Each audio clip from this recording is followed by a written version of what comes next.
In primetime news this evening, long-awaited integrity report into the Ministry of Health's dealings with PR firm Market Me tabled in Parliament. Community in shock after boy carries out threat to harm himself. And later, police searching for father after a child is found dead. Good evening and welcome to Primetime News, and a special welcome to our viewers on TVJ International in the Cayman Islands and online at onespotmedia.com. I am Archibald Gordon. And I'm Janella Precious with a preview of what's to come in business news. Here's Anthony Lugg.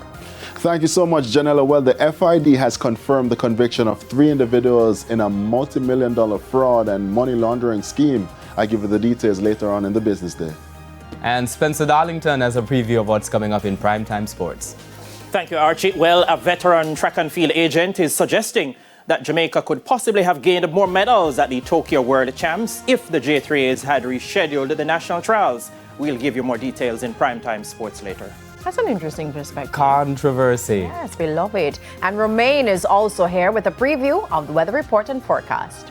Thanks, Janella. We are seeing that we are expected to be having some more of those showers and thunderstorms, especially across central and western parishes tomorrow as we move into the weekend. Rain, rain, rain. Bring it on. I'll take it. There's more on the weather report and forecast later on. There's also E-Prime and sports commentary.